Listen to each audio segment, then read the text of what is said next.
Hello, hello, hello, and welcome to today's episode of Her Version. This podcast is dedicated to sharing stories of struggle to triumph, a platform that allows individuals to tell their truth in order to inspire and uplift others. I am your host, Sabrina Victoria. If you are new to this podcast, make sure you follow, like, subscribe, and share. Let's jump right in.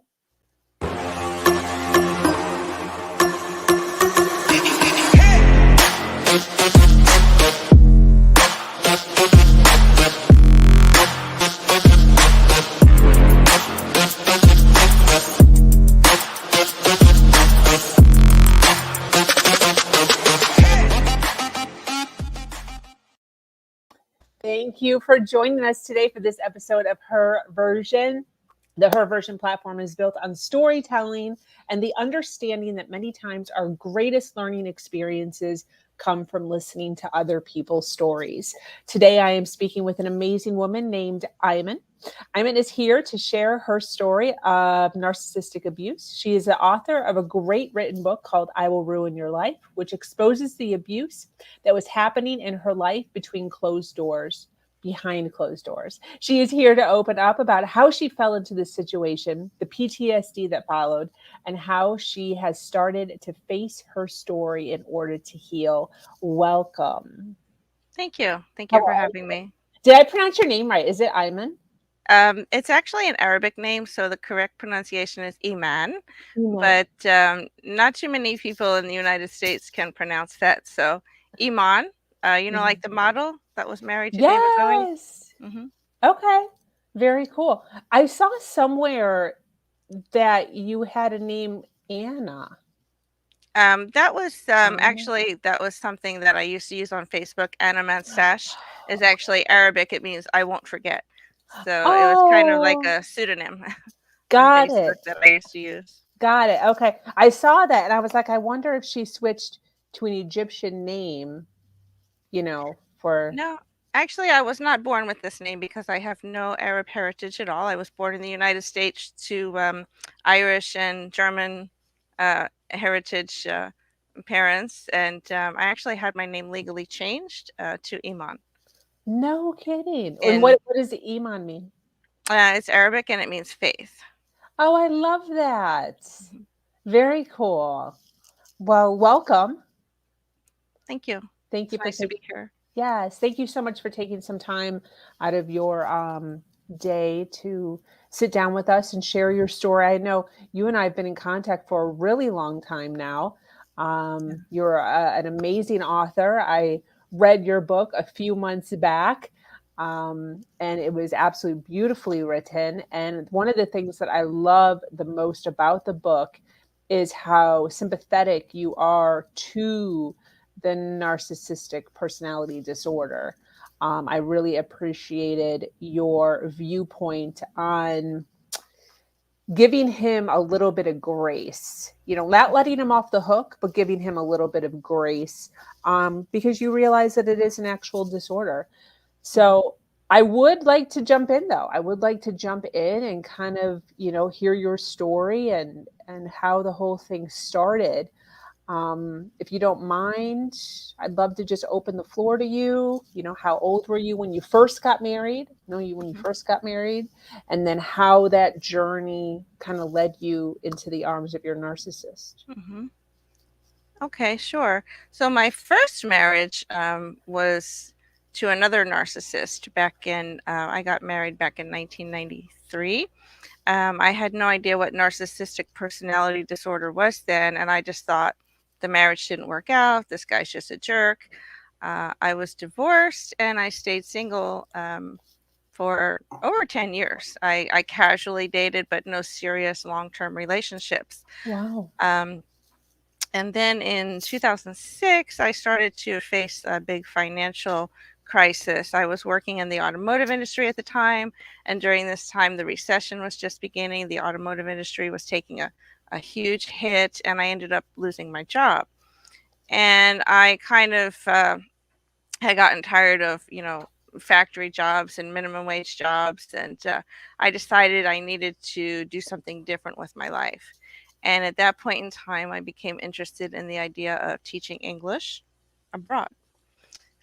So I came across a magazine called Transitions Abroad, and there was all kinds of information about training programs and certification programs that you can go and take in foreign countries and become certified to teach English as a second language. And I was really excited by all of this. And around the same time, I had taken my first trip out of the country, which was to Egypt and Jordan.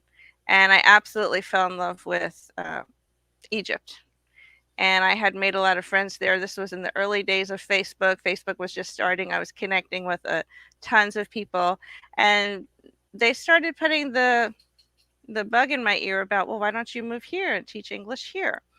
So that was how I ended up deciding to relocate to Egypt. Were you nervous? Um, Surprisingly, I wasn't. Had you ever been overseas before? I had gone my first time. My first time was to Egypt. So this was after I came back. I stayed in touch with many friends that I had made there, and they started to really kind of put the idea in my head. Oh, you could move here. You could do this. You know, there's plenty of jobs here. So I surprisingly wasn't nervous, and I talked about this a little bit in my book. I think maybe because I was still young. I think I was taking a lot more risks back then. Yeah. As I get older, I noticed that I have to like talk myself into just going to the mailbox. You know, it's like, can I do this? You know, but I think that has a lot to do with the PTSD that I've encountered. It's made me more cautious and more afraid. But back then I was like ready to go, and I had a 100-pound Rottweiler, and I took the dog with me. And um, so that was how I ended up first coming into contact with the man who would become my husband in Egypt. I met him on a website called Couchsurfing. I wasn't looking for love. I wasn't looking for a relationship. I was simply looking for a place to crash for a while when I arrived in Egypt, because I was going to arrive in Egypt, and then there was like a 2-week period before my training class was going to start. So I thought, well, I need to just find some temporary lodging. I didn't have money for a hotel or to rent an apartment. So this couch surfing was relatively new. I got on there, and I reached out first to women because I thought I might feel more comfortable living with women. Makes sense. But most of the women that I reached out to were like, I'm sorry, I don't have any availability. You know, I'm busy. I can't host you right now. So I went back to the list and I started responding to some men. And the man who would become my husband responded to me very quickly. I looked at his profile. I felt instantly attracted to him, but not in a romantic way. I just felt like this is somebody I could be friends with. You know, he made it, the picture made me feel comfortable. The profile made me feel comfortable. And I think when we trust our instincts at some point, you know, we pay attention to those things in the beginning. Little did I know, but he made me feel comfortable initially, and he contacted me and he said, well, look, I have an extra room in my apartment. You know, I'm not going to put a time limit on this. You can stay as long as you need to. You know, the room is yours, you know, all that, you know, my home is your home, all that. And I said, well, I have a 100-pound Rottweiler.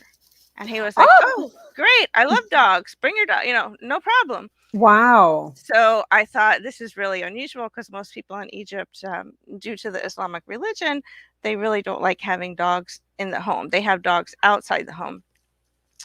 And other people who had responded to me were like, oh, I don't feel comfortable with the dog in my apartment, or the dog can stay outside. And I said, no, the dog sleeps in the bed with me. It's not staying outside. So this guy was like, oh, no problem. Bring the dog, you know, sure.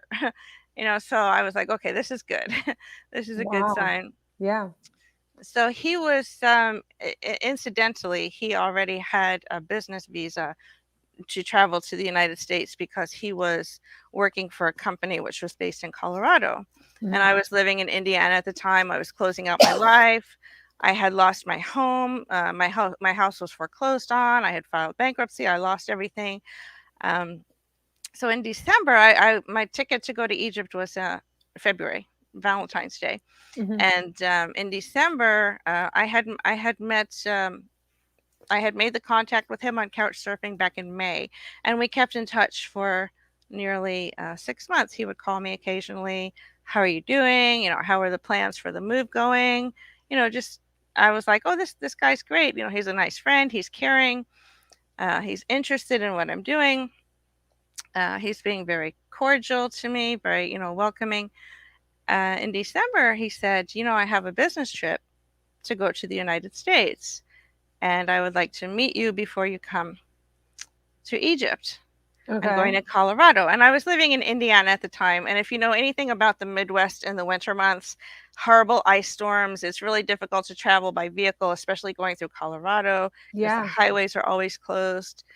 And I said to him, well, I would really love to meet you beforehand, before we become roommates. I think that would be smart, but it's going to be too difficult for me to get to Colorado. It's the icy season, the snowy season. So I'm sorry I can't make it. And then one day I just went on to a website and I was searching for cheap flights, and I found a really cheap flight to Colorado. Hmm. So I had said to myself, I think it would be wise to meet in person before we move in together, Oh, even yeah. even as roommates. So I Okay. ended up taking the trip to Colorado. And when we met in Colorado, we instantly hated each other.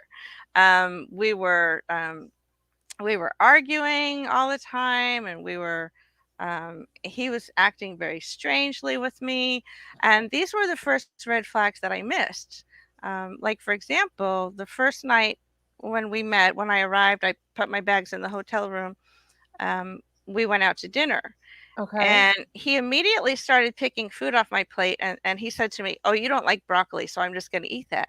And I was like, excuse me, I do like broccoli, and we don't know each other very well, and it's very rude for you to be taking food off my plate. That's kind of we're not at that point, and Yeah. he didn't see anything wrong with it, But to me, the fact that he was telling me, "Oh, you don't like broccoli," that didn't register with me as a red flag at the time. I know now that it is. And then we had just massive arguments throughout that weekend.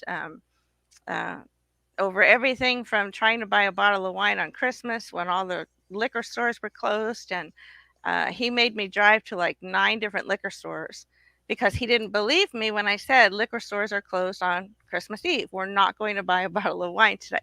So these were all little things that I realized I was setting myself up for him to push my boundaries. You know, Yes. um, I instead of putting my foot down and saying, "You have to trust me. I live in this country. I know we're not going to find an open liquor store on Christmas Eve." I said, "Okay, I'll drive to another store just to show you." So I realized now that I was setting myself up to really allow him to push me and push me and push me and not believe what I was saying and not take my word for it. Um, so I thought, okay, well, he told me during that trip, well, as soon as you arrive in Cairo, I'm going to be moving to Dubai. And I was like, oh, thank God, great. I can get rid of him, and, because obviously we don't get along, and I'll have the apartment to myself, and things will be great. When I arrived in Cairo, after I moved there February, again, he started acting very strangely. When he picked me up at the airport, he was giving me the dirtiest look, and I thought, what did I do? Did I do something to upset him? And this again was another red flag that just went right over my head. And within a matter of weeks, things calmed down between us, and I realized that he had feelings for me. And I thought, okay, well, maybe he was acting like this because he didn't know how to express his feelings for me. So we began having a relationship then at that point. Okay. But a lot of red flags that I just missed in the beginning, unfortunately. Yeah. Mhm. Very much Dr. Jekyll and Mr. Hyde, as you put in your book. Mhm. Yeah, exactly. And especially that we were coming from 2 different cultures, I initially attributed a lot of what was happening to cultural differences. I said, Yeah. "Oh, this is just a cultural difference," you know, um, or, usually they say the first year of marriage for any couple is difficult, or the first few months of a relationship. But it was extra difficult, which again I overlooked, attributing it to cultural differences, or, you know, we just met each other. We were married very quickly. We were married within 7 weeks of me actually moving to Cairo. And I had met his family. His mother had passed away. Um, when he was very young. I remember reading somewhere where you had said, or he had said, I will marry you so you can get your Egyptian citizenship. Yeah, during the first so during the period of time between when we actually started a relationship and when we actually got married was about 7 weeks. And during this period of time, he would totally flip-flop on me. One minute he would be really nice, and then the next minute he would accuse me of being a gold digger or um being having ulterior motives. He went through my American cell phone and called a bunch of people back in the United States that he didn't even know and was asking them about me. And yeah, I was in the bedroom one day making the bed, and he comes in. He's like, "Look, this isn't going to work. I'll marry you so you can have Egyptian citizenship." And I was like, "Did I ask for that? That's not even going to be beneficial to me." But I didn't realize at the time that the thought process that was going on in his mind, with the irrational thoughts and the cognitive dissonance and the inability to sift through normal emotional um you know upheavals, like normal people. um with the NPD, their mind basically just goes insane, and they just start coming up with all these things that they believe to be true, which a lot of people like to call narcissists liars. A lie is something intentional. It's an intentional statement meant to deceive. But Oh, narcissists are delusional because they actually believe that their thoughts are correct. So they're not actually lying. In some cases, they can be, but a lie is a deliberate and intentional statement meant to deceive.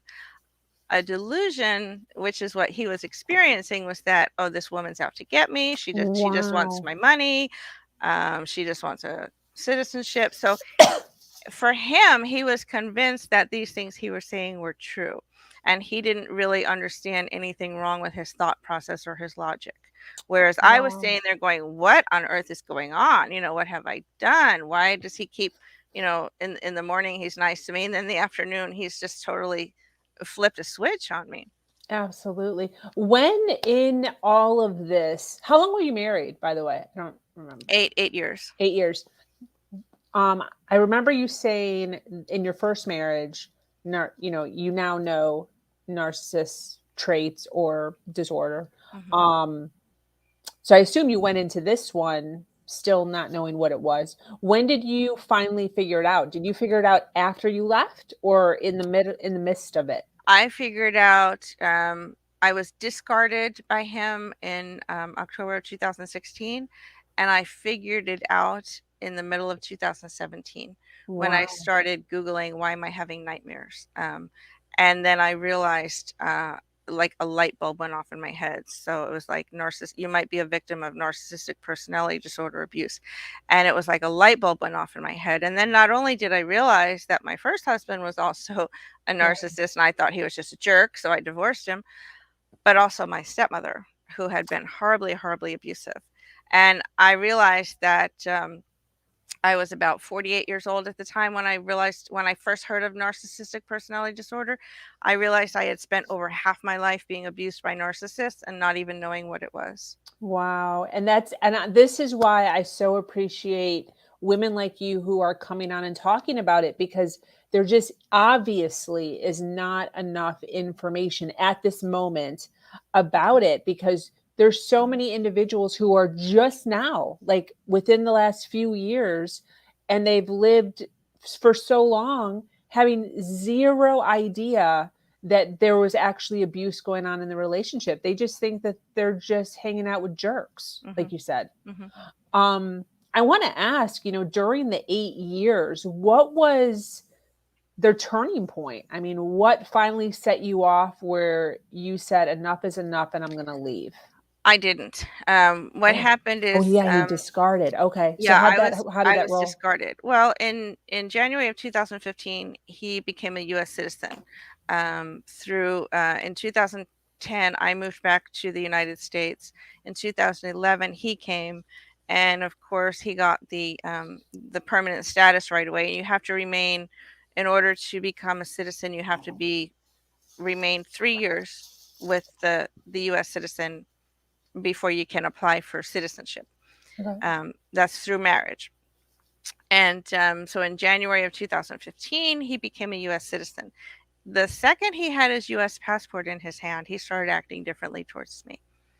He started sleeping on the couch, and I would try to wake him up to come to bed, and he wouldn't. And he started saying very strange things like, well, when I'm gone, you're going to see what you had and you'll appreciate it. And like, these things were not sitting right with me, but I thought, no, he's my husband, he loves me, even though he has a problem and we have a lot of struggles. We're in this together, Yeah. we're in this for the long haul. I never expected what was coming. And I had received a scholarship. I was attending university at the time, and I received a scholarship to study Arabic for the summer of 2015 in Jordan. And he was very happy for me, and of course he was going to stay here in our house and take care of the dogs while I was gone for the summer. Everything was fine. About 2 weeks before I was supposed to leave for Jordan, I come home from work one day and he's gone. And his car was outside, but the car was registered in my name, so he left the car. um, and I started looking around the house, and he had taken the strangest things. It was June, or it was the end of May, very hot in southern Indiana, but he had taken all his winter clothes, and he had taken a desktop computer and a suitcase. Like, everything else was here. And I thought, wow, this is really bizarre. And I knew, he had very few friends here in the city we were living in, so I knew that he had obviously gone to one of the friends. But the period leading up to this was what I call his psychotic breaks. He would have these, and I talk about these a lot in my book, where he would have these uh, periods of high stress that would just push him over the edge, and he would have like a complete psychotic break. And around that time period, he became convinced that I was going to kill him. Like, he legitimately thought I was going to shoot him. And nothing that I could say or do would convince him otherwise.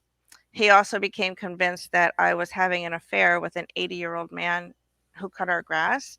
And I said to him, that's absolutely absurd, but again, with the cognitive dissonance in his mind, this was absolutely true. This Yeah. was a delusion that he held.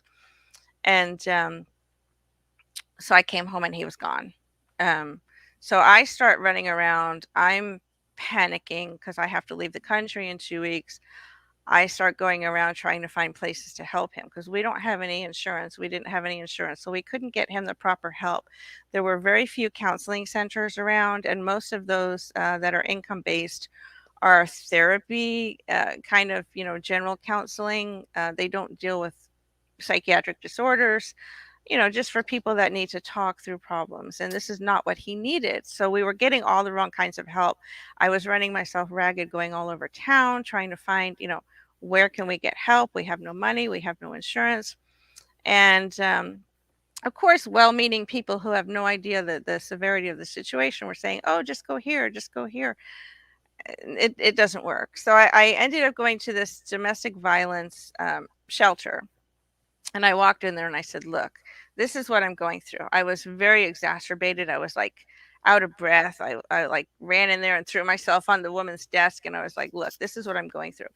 And she listened to me. And I remember asking her a question. I said, is this abuse? And she said, yes, it is.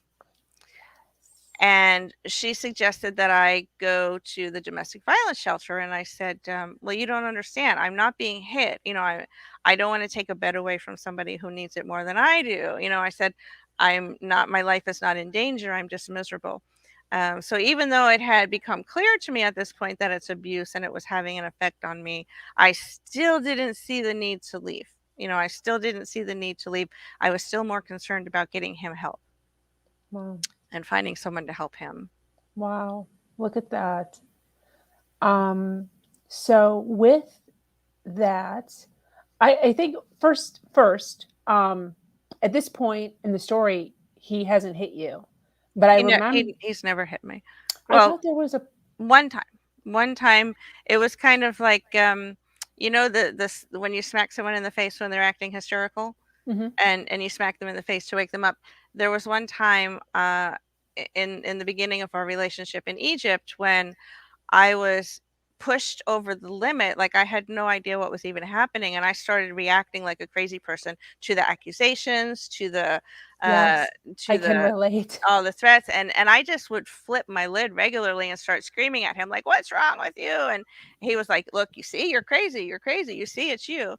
So he smacked me in the face one time, kind of like to uh, get me out of that. Like jar But you. it wasn't, yeah, it wasn't like hitting me to hit me. It was more like he thought that I was being irrational and I was being crazy. And really, dealing with the accusations and trying to defend yourself, with all the stonewalling and the all this psychological abuse tactics that they unleash on you, where the gaslighting, you react to that, and especially when you hold it in for so long, you are going to blow up. You are just going to explode, and then it's like, there, you see, there is something wrong with you. They flip that around on you to show you you're the problem.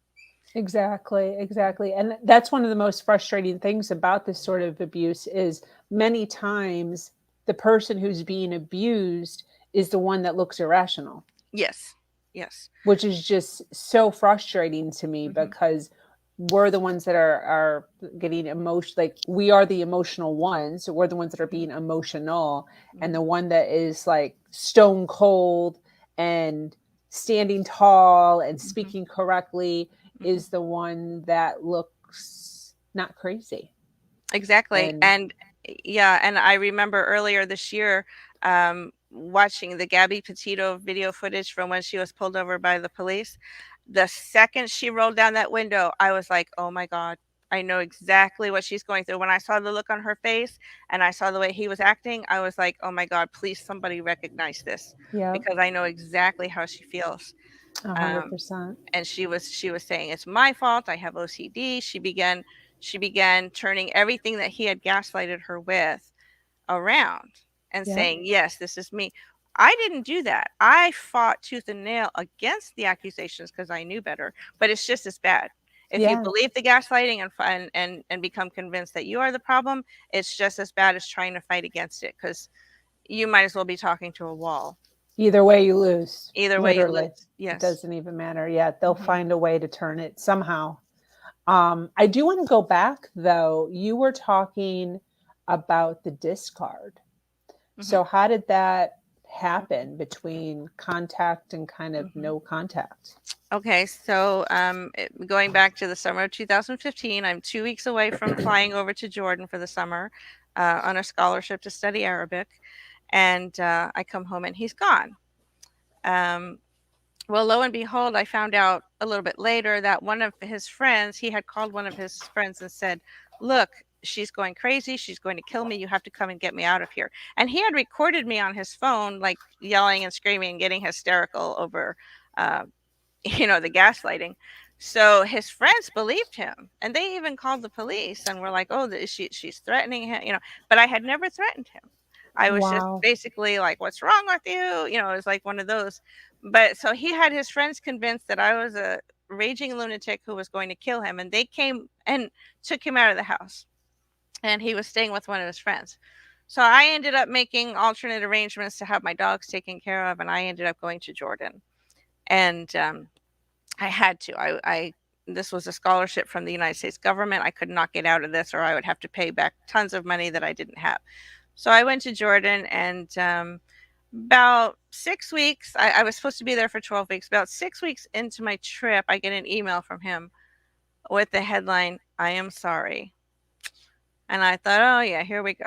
Here we go. I've heard this so many times before. And it turns out he had left the city we were living in, and he had gone down to Florida and convinced my birth mother to let him move in with her. Now, I had cut her off back in 2011. I talk about her a little bit in my book, where I was not raised by her. I did not meet her until after I was an adult, but she was also a narcissist, and I cut her out of my life in 2011. But behind my back, my husband had always kept in touch with her, Wow. because he thought she had money and that we would inherit something when she passed. And I told him, no, you have no idea who she is, or how she really lives. She was borrowing from Peter to pay Paul, and she lived really she made herself look wealthy, but it was all credit, and I Wow. said, we're not going to get anything from her. She's not a good person. She's not she's not a caring, loving person that you think she is. Please stop talking to her. I begged him many times. Yeah. So at this point, I'm really pissed because my mother, supposed to be my mother, convinced him to move down to Florida and get away from me without ever picking up the phone and saying, "Hey, what's going on with your marriage? Why is your husband calling me?" Yeah. So at this point, he's down in Florida, and I guess she realized, I guess she witnessed the crazy side with her own eyes, and she asked him to leave. So now he's Wow. homeless down in Florida. So what does he do? He comes Calls you. contacting me. So I knew it was a Hoover. And I said to him, I said, look, you just have nowhere to go. That's why you're calling me. No, no, no, that's not true. I love you. Um, I'm so sorry. I'm going to get help this time. I said, okay, here's where I set the boundaries. You can come back to the house because I'm not going to leave you out on the street. But the abuse needs to stop. Oh, I don't abuse you. Yes, you do. The abuse is going to stop. You're going to get in therapy. You're going to get on the medication that you need to be on. You're going to stay on that medication. We're going to repair our relationship. I'm here for you. We're going to work through this together. So that was when I set the boundaries. So he came back into the house, and we started sleeping in separate rooms because I just wasn't ready to really, Yeah. throw myself back into that, because that would send the wrong signal. But he took this as a rejection, and he went out and started dating other women, telling them that we were getting divorced and I can do whatever I want.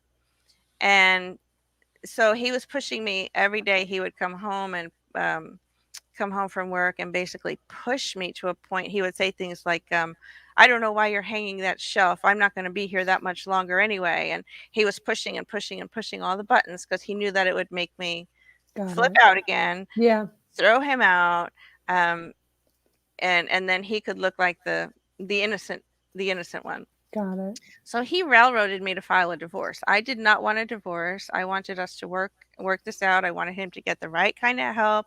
I wanted to, try to find some kind of doctor that could help him, because we had a great psychiatrist in Egypt, but it's so inexpensive there, and it's so much easier there when you don't have insurance. Here in the U.S., our healthcare system is horrible. Definitely. Um, I even suggested, let's move back to Egypt, and so that we can have our therapist back, our psychiatrist back. That was a legit psychiatrist, not even a therapist. And he railroaded me to file for divorce by just basically harassing me every day and pushing my buttons and saying, like, do you think you're the first woman to get divorced? Just get over me. What if I would have died? Just go get another husband. And he was really, really gaslighting, 1,000 times worse than he had been before. And I snapped one day and I said, if you're not willing to do this and be in this with me, then go. Just go. Yeah. And so he's like, well, he had nowhere to go, but he made other arrangements quickly, and ended up going. But it was still a discard. Even though he pushed me to be the bad guy to say go, I was still discarded. Wow. I remember there was one situation, and this might seem insignificant, but it's a good for maybe way to identify gaslighting, maybe. I don't know. But I remember there was an incident with you dyeing your hair. Yeah, that was back in Well, 2010 when I had left Egypt. I came back alone because he didn't have, he had the ability to travel to the US, but on the visa he possessed at the time, he couldn't stay longer than 30 days or 90 days. So the deal is that I was going to come ahead, find us a place to live, get everything situated, and then we would work on his immigration. And I had two dogs at this point. I had the Rottweiler that I had brought to Egypt, and then I had an Egyptian street dog that I had adopted while I was there. And the dogs were going to stay with him until he traveled to the US. mhm. But in October of 2010, he called me and said that the landlady was asking him to leave the apartment. He needed to move. So I had to fly back to Egypt and bring the dogs back to the US sooner than expected. And I never dye my hair. I don't do anything with my hair. I don't even comb my hair. I just shower and throw it in a ponytail. And I guess the change in the water between washing my hair in Egypt and washing my hair back in the United States made my hair lighter, like naturally lighter. Maybe the chlorine in the water here changed the highlights of my hair just a little bit. And when I arrived back in Egypt to pick up the dogs, of course he was in one of his moods again, and he's like, "You dyed your hair." I said, "No, I didn't. It's probably just the sun or Yeah. the chemicals in the water." He's like, "No, I know you dyed your hair. I showed your picture to a lot of people, and they said you dyed your hair." I said, "Did these people know me?" And, no. But again, I started reacting to the accusations and trying to Yes. use logic, and he just became convinced that I was dyeing my hair because I was seeing somebody else, and this leads to the whole string of delusions that are his reality, or Yeah. that were his reality. So that Uh, is that is probably a good example of gaslighting, but that's more an example of the way that the cognitive dissonance works in their brain. Um, I think a better example of gaslighting is when he would say things to me like, "You'll see when I leave you that you had it very good," and it was him planning to leave, not me, but he was Got trying to it. convince me. Yeah, gaslighting is more like when they try to convince you that your version of reality is wrong. Got it. um, no matter how much proof you have, or how many facts you present to them, they just cannot see that. They refuse to see that. Exactly. What is a example of the most craziest circumstance of abuse that kind of went on during that relationship? hmm I think the periods of psychotic break that he would have, and I I don't remember the exact article that I read, but again, after I discovered what narcissist abuse was in like 2018 or 2017, I was doing a lot of research, and I came across an article that said occasionally narcissists become people with, I don't want to say narcissists, narcissistic personality disorder individuals become sort of semi lucid about their problem, but yet in the inability to cope and problem solve and deal with things in a normal manner, it pushes them in the other direction, and they can have an actual break from reality. And I experienced that a couple of times with him.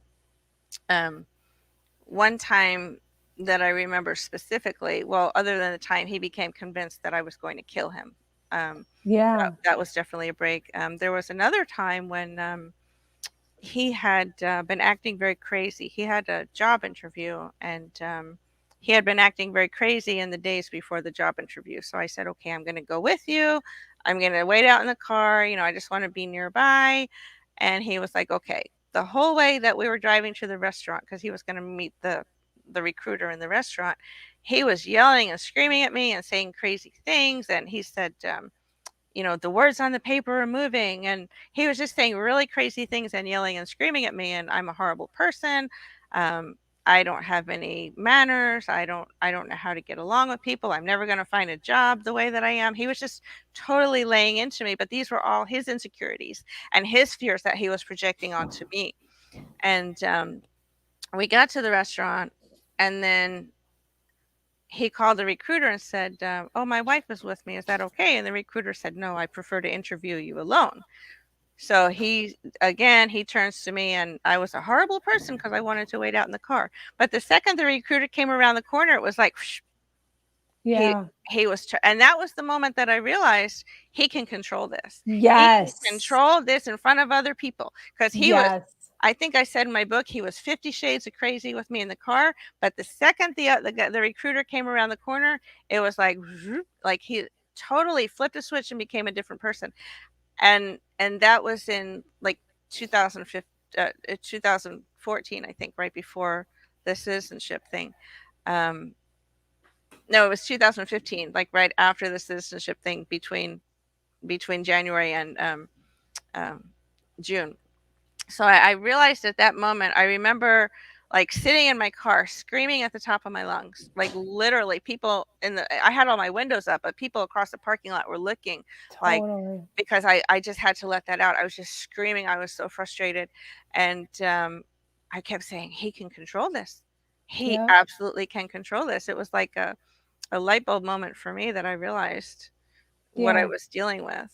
Yeah, I actually forgot about that, and that's a huge. I remember that specifically too, a handful of times Hmm. where it switched, and I remember thinking to myself, "Wow, like he can do it for other people, but he doesn't love me enough to be able to do it with me." I remember like I did myself, like I had that feeling. Hmm. Not trying to project that on you, um, Right. but yeah, I totally can recall. I forgot about that. Wow. Yeah, that's why when people say narcissistic personality disorder is a psychiatric disorder, I want to disagree. Now, I don't have any degrees in psychology or psychiatry or anything, but I want to disagree because to me, a person who has a psychiatric disorder would be consistently irrational in front of everyone they come across and not be able to control it. This is a personality disorder. It is not treatable with medication. Something like schizophrenia is treatable with medication, right? We know that medication does have an effect on certain psychiatric disorders, but these are displayed with consistency, Yeah. in front of different people. And the NPD abuse is very inconsistent. NPD abuse is very targeted to a specific individual. Yeah. um, at the time, before I even came along, before he was dating anyone, he did this to his sister because the victim of a narcissist is whoever is closest in relationship or proximity. 100. There's people who are being abused by coworkers who are narcissists because they're together for 8 or 9 hours a day. Yep. It's proximity and nature of relationship, which is why when they go out and socialize within social circles, they can maintain the mask long enough to portray the image that they want to project, that I'm a normal person, I'm a great person, I'm a lot of fun. They can keep that mask in place with strangers or people they have casual relationships with. But the one who they are in the closest proximity to, um, either by distance or relationship, is the one who then receives all the negativity. Because what they're projecting onto you, the reason they're abusing you, is not because they love themselves so much. This is a misconception that narcissists love themselves. They cannot regulate guilt and shame and emotional responses, which are normal in everyday life. So Yeah. therefore they have to have an outlet, an external outlet, um to project their guilt and their shame and their negative feelings. So for example, whenever my husband would like lose a job because he couldn't get along with coworkers, it became my fault that he lost the job. you know um, it, Yeah. it was projected onto me because he needed an outlet. He couldn't look at himself and say, oh, I screwed up, I did wrong, I said something to a coworker that I shouldn't have. A normal person would be able to internalize the mistakes they made and internalize the shame and the guilt. The narcissist has to put it out onto somebody else. Absolutely. Absolutely. As far as the after effect, um, what are some examples of some PTSD that you're or have or are kind of dealing with? I kind of want to talk about this just so that you know individuals realize maybe what to expect. It's You know? very important to talk about because again, this was something I had no idea. Actually, the day that he left the house, I think, was October 21st of 2016. I was going to university at the time. I was working like part-time at a retail store, and I came home from work that night and he was gone, and it was the first moment that I realized he was gone. The very next day I had to go to school. I had a night class at my university, and I noticed that my hand was shaking. Like I had developed a shaking disorder. I had developed anxiety. When he would yell and scream at me, I would develop this anxiety. And I noticed that when I went to open the door, I was shaking again. And I thought, well, why am I shaking now? He's not here. He's not yelling and screaming at me and projecting onto me.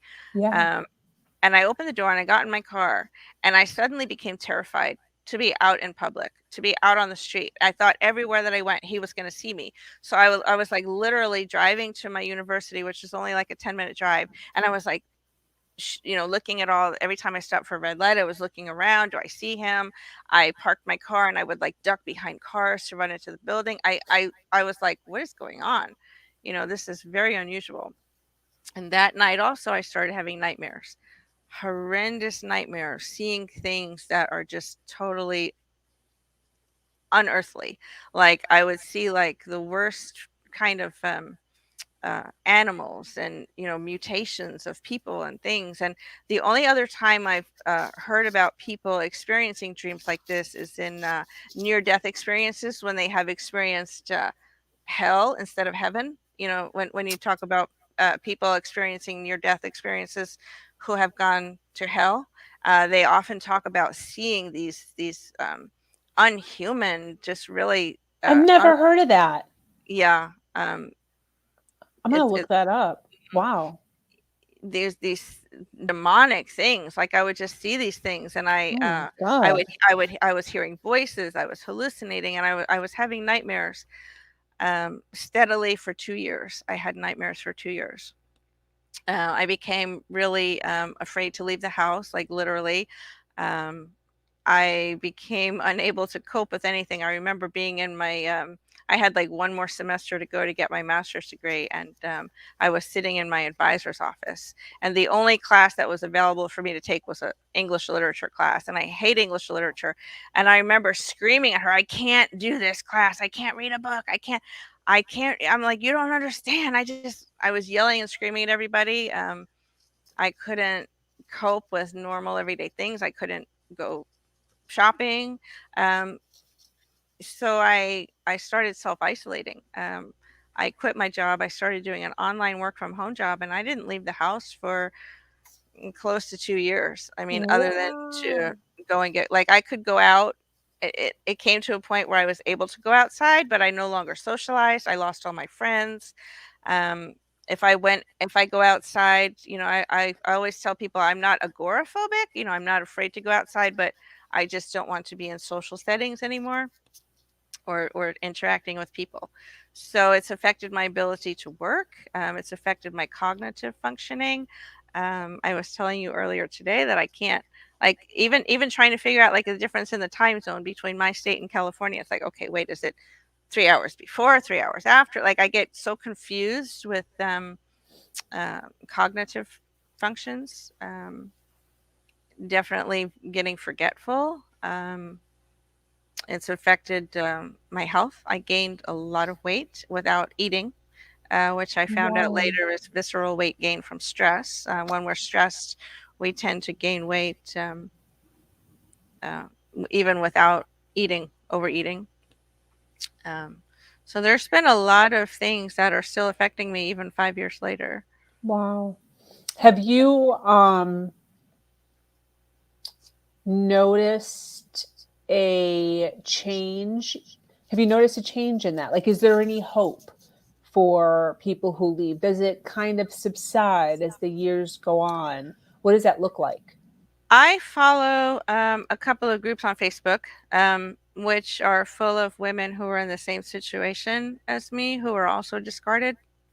And I noticed that I see a lot of them uh, saying the same things. It's been 4 years, it's been 5 years, it's been 6 years since I was discarded, and I still cry every day, and I still feel sad.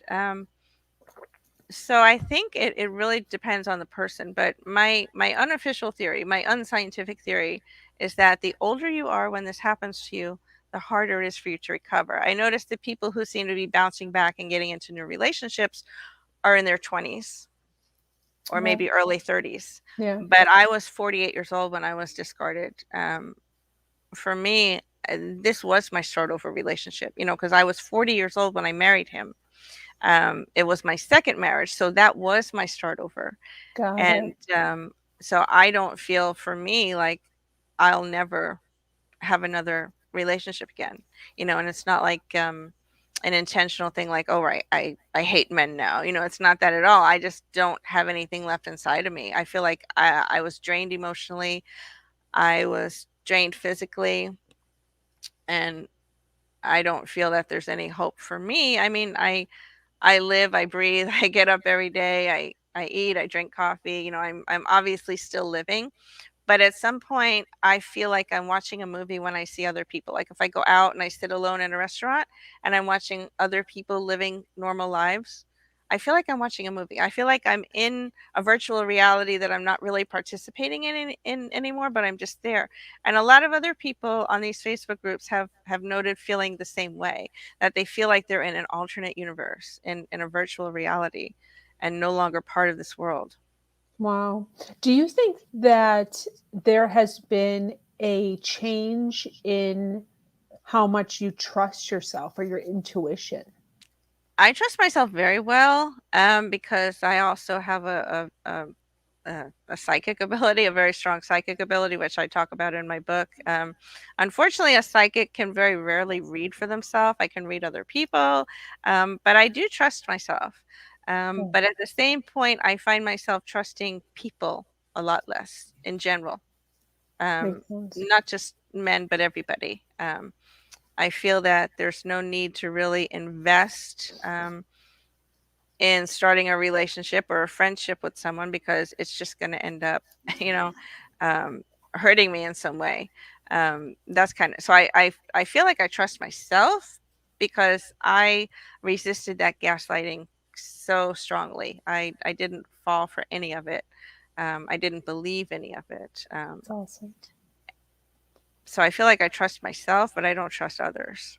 Yeah. No, that makes sense. I totally appreciate that. What have been some of the best freedoms that you've had since leaving your narcissist? Not having to defend myself against false accusations, not having to walk on eggshells and feel like, oh, when I get home from work today, is it going to be, um, is he going to react in a negative way because I tell him to leave me alone while I'm putting the groceries away, which is a very normal, get out of the kitchen. But Yeah. he would take that as a rejection, because narcissists can't handle rejections. Yeah. They can't handle disappointment. So it was like the slightest little thing, I walked on eggshells, and the slightest little thing could turn into a major blowout that would take hours and hours of my time that evening, with me having to talk until I was blue in the face, trying to reason with him and getting nowhere.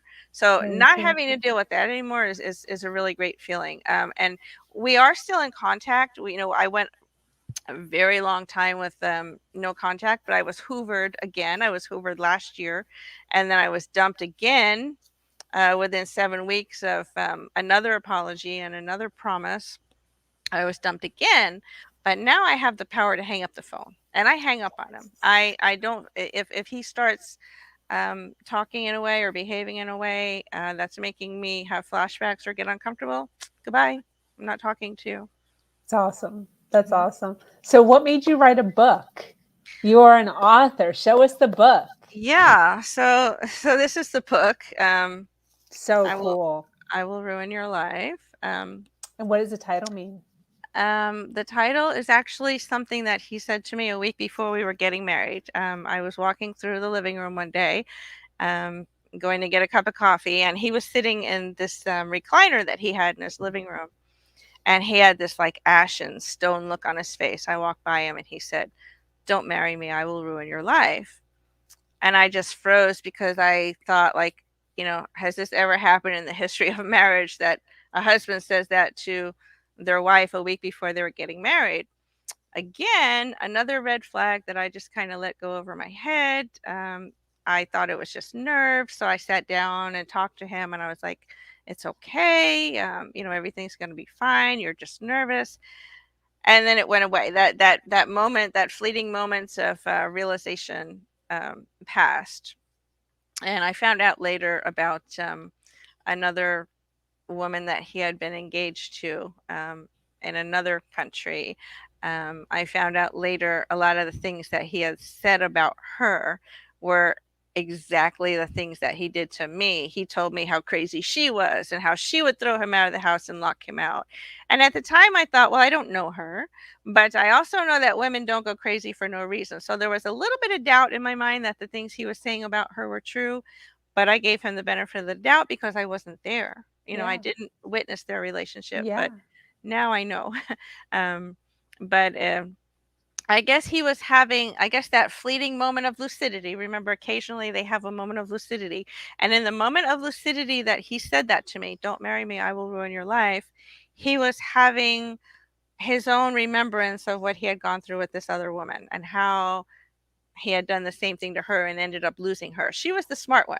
She ditched him immediately, whereas I stayed for 8 years. She recognized those red flags immediately and said, I'm not going to marry you, Wow. and ended their relationship and sent him back to Egypt. So um, I say I would love to find her. I only know her first name and what country she's from, but I would love to find her, and just kind of say, I wish I could have talked to you before. Um, but getting back to the reason I wrote my book, it was because the day that he walked out the door in 2016, when he was leaving the house officially, I jumped in front of him and I tried to throw myself in front of the door to block him. And I remember saying to him, why are you doing this to me? And he took his finger and pushed it into my chest and like nudged me out of the way. And I said to him, I said, I'm going to spend the rest of my life talking about this and telling people what you've done to me, because I thought I was the only one who had ever gone through this. And I thought, wow, this will make a terrific book because nobody will believe this story. Nobody else in the world has ever gone through this. Little did I know, um, Yes. once I discovered what narcissistic personality disorder was, and once I started finding these groups on Facebook, I realized, wow, I'm just one in a million. I'm Yes. just one, I'm just a small percentage. But I decided to write the book anyway because I noticed that there was too much misinformation about what narcissistic personality disorder is. Too many people are confusing it with narcissism, and it's an unfortunate name. I wish the medical community would change it. I read an article where one therapist calls it like avoidance disorder, which is really more what it is. Narcissism is an unfortunate name to be associated with this because it confuses people.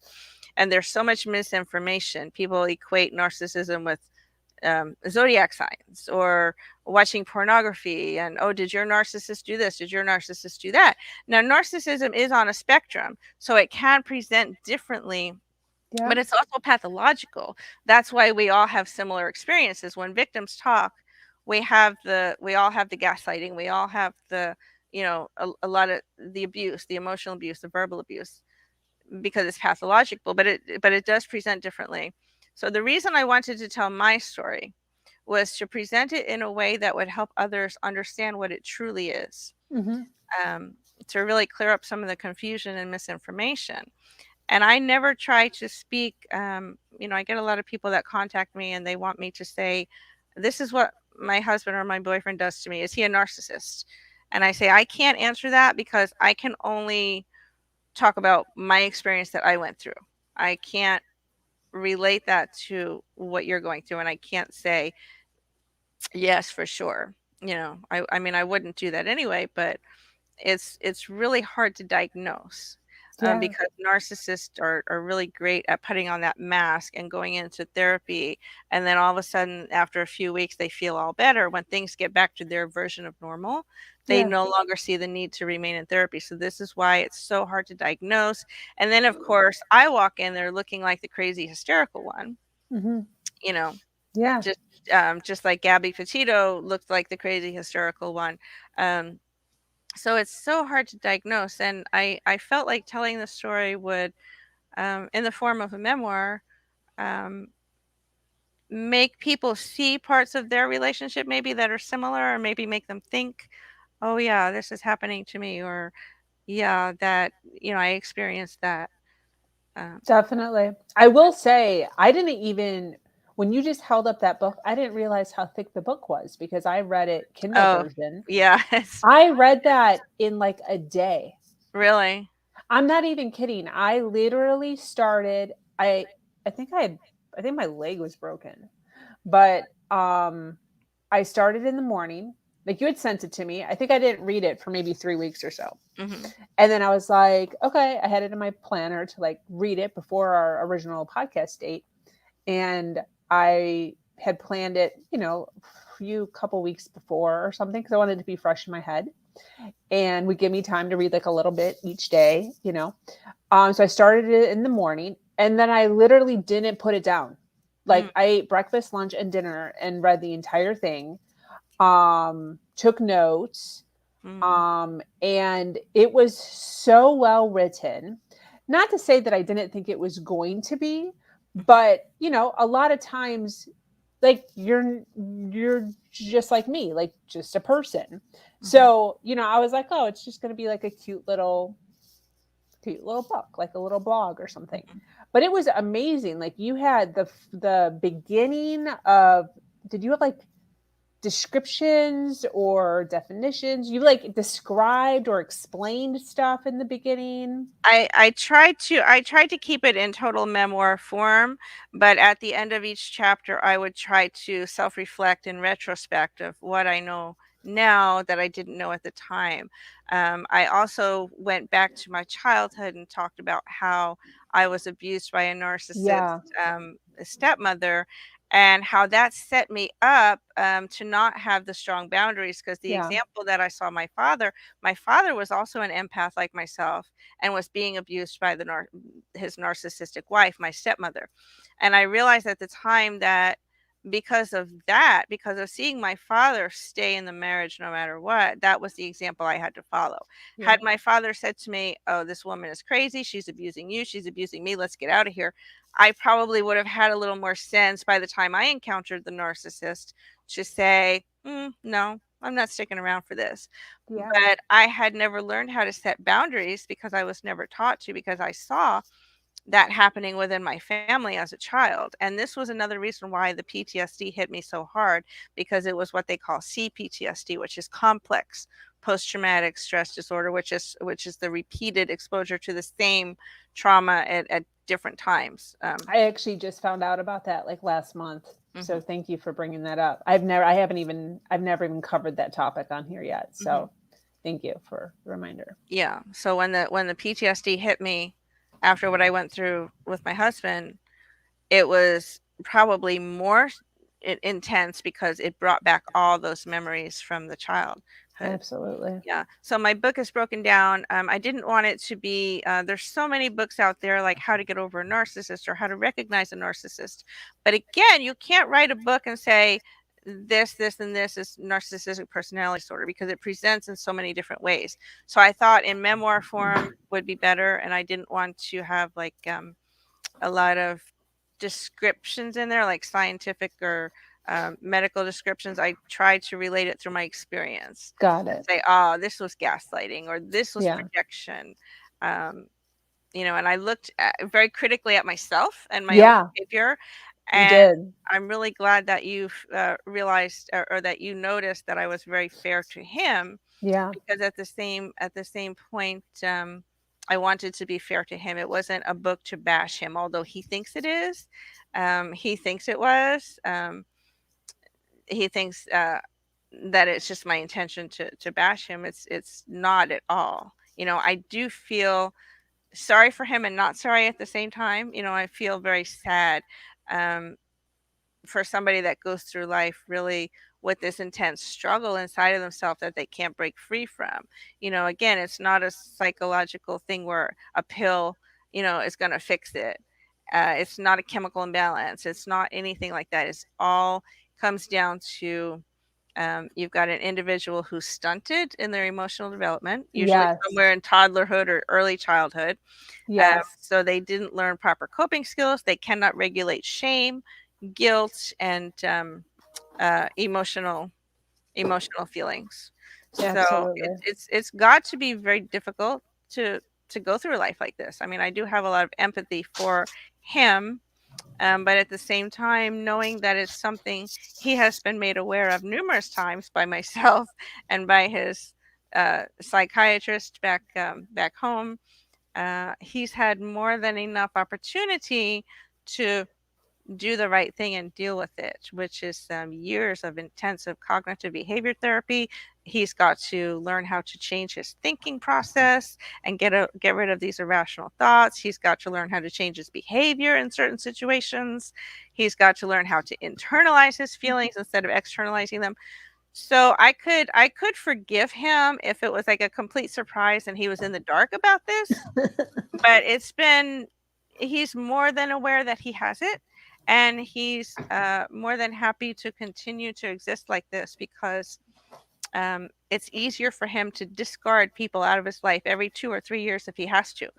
Not only relationships, but friends, people that he's formed, social activities with.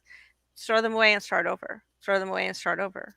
Yeah, that was actually going to be one of my questions is, do you forgive your narcissist? I will not forgive him without accountability, and he knows this. What I have asked for is accountability, as far as being willing to say, yes, I have this problem, and yes, I need to work on it.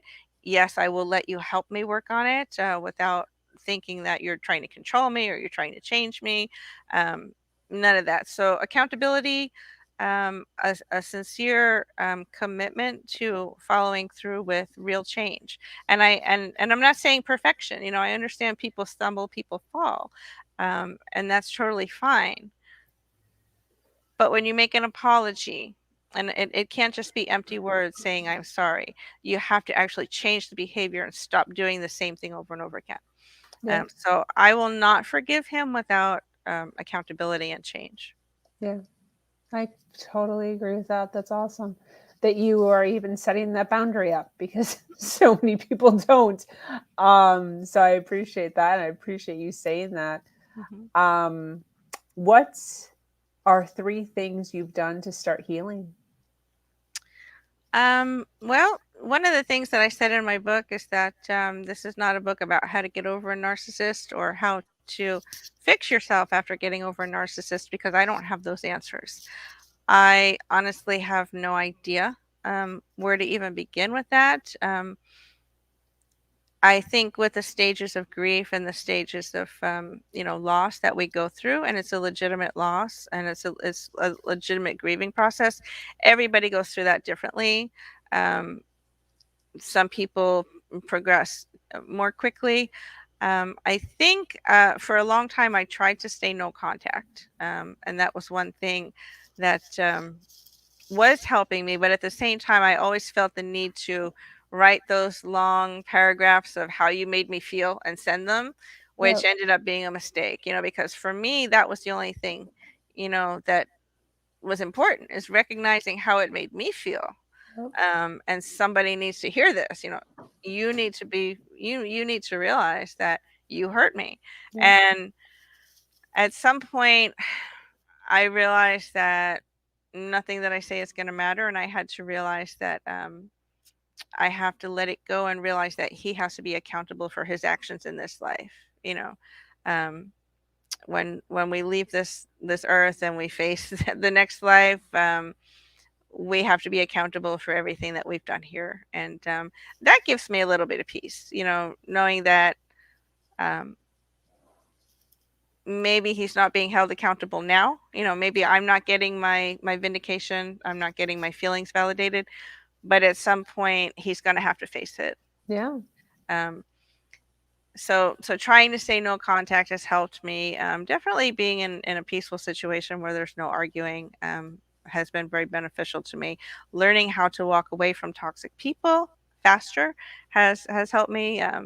Yeah. I tried to work retail for a while, and it's doesn't work very well with my PTSD, but uh, toxic coworkers, no, I can remove myself from those situations much more quickly now, which is, I guess, a positive step towards healing. Um, and I guess just realizing that things are not always as they seem. That's something that has helped me tremendously too. Is kind of keeping that as a mantra. Things are not always as they seem. Yeah. Definitely.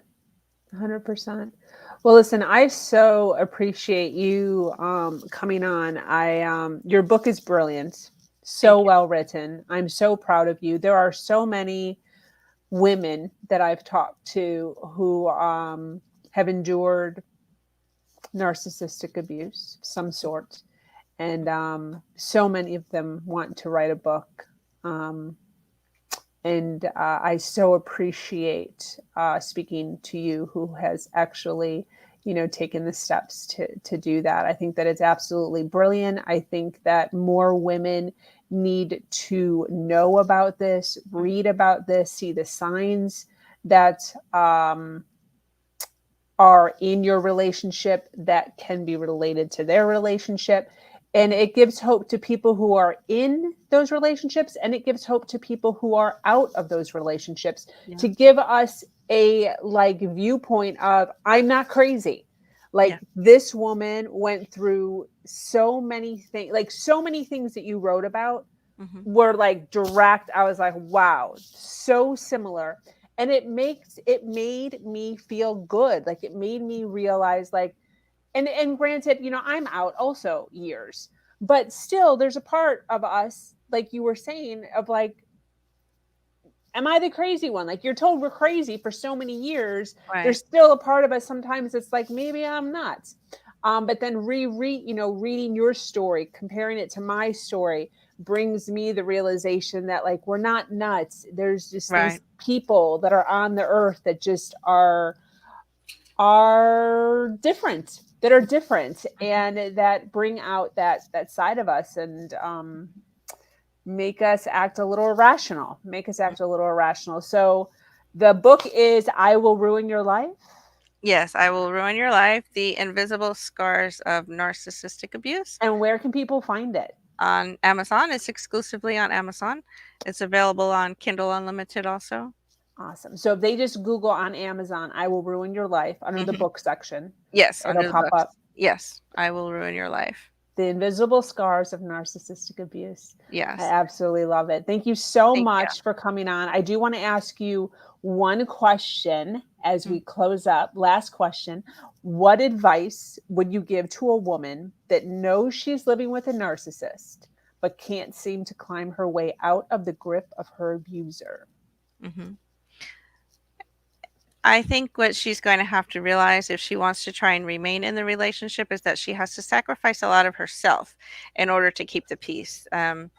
I saw a really good video on YouTube by Dr. Romani, who's a really good speaker on narcissistic abuse and narcissism. Yeah. And she made a really good point that when you have a relationship with a narcissist, you don't have to leave, but you have to change yourself in order to remain in the relationship. And one of the examples was that she gave was you can't have a real conversation with a narcissist. You can talk about, oh, how do you like the salad? How's the weather today? You can talk about casual things. So if she wants to stay and she's committed to her relationship, maybe for religious reasons or, um, Yeah. you know, maybe they have children together, and she's got to stop fighting back. My biggest advice would be stop trying to fight back because you're wasting your time. Stop trying to convince this person to see the logic, which everyone else can see, because they're not going to see it. Stop trying to um, convince this person that they're hurting you because they're not going to see it. So you've almost got to develop a thicker skin and just kind of take that deep breath and walk away and let things roll off your back and realize that he probably really doesn't even realize what he's doing, or she if it's a female, because this does happen to men also. Men are victims also. Um, Absolutely. Thank you. if it has gotten when it gets to the point where it's bad enough, she'll know when it's time to go. Yeah. Either there's only two ways to leave a narcissist: either you get sick of it and you leave, or you're discarded. And probably more often than not, we end up being discarded because we love so deeply and we love so strongly as empaths that we want to hang on to that. Yeah. um, and it's I would tell her, my advice would be it's really painful and you're going to feel like you're dying, for a really long time. You're going to start having all these PTSD and nightmares and all these horrible things, all these horrible feelings going through you.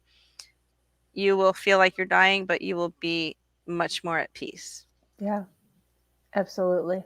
In time, in time.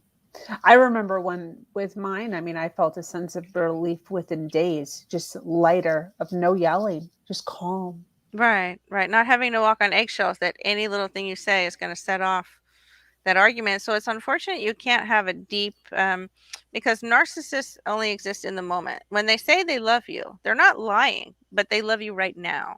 Yeah. But that can change tomorrow. Like most people, who, especially those who have children, if we discarded our children every time we got mad at them, nobody would have any family in, Yeah. in the world. Yeah. We realize that even though when we love someone, even though we get angry at them, we still love them. But the narcissist can't work through that. It's like black or white. It's that black or white split thinking. If I'm angry at you, you're all bad and everything about you is bad. But when I'm happy, then you will be happy too. So you learn how to walk on those eggshells and stay in the white area and try to avoid those black areas, because you know that they can change on a dime. The mood can change on a dime. Absolutely. Absolutely. Well, this has been absolutely fantastic. Do you have any closing thoughts before I close up? No, it's been a really great talk, and I hope that some someone got something useful out of this. 100%. 100%. We have people listening live right now, still all the way past hour. Oh, It's very been good. past an hour and they're still on here listening live. So Wow. I appreciate the audience that's still hanging out with us right now. Yes. And anyone who's watching on the replay, hashtag replay, so that we know that you're watching. Ask questions and look up the book. I Will Ruin Your Life on Amazon Books. Incredibly written. She's got reviews. If you don't want to take my word for it, but it's fantastic read. And she really breaks down her life story, her journey, and how it relates to, narcissistic abuse. So thank you so much for taking the time. For those of you watching, if you have an amazing story to share of struggle to triumph, be sure to reach out to me here or at herversion.life. I am your host, Sabrina Victoria, and I'm so grateful to be here sharing a platform that allows people to share their truth and inspire others. Do something awesome today.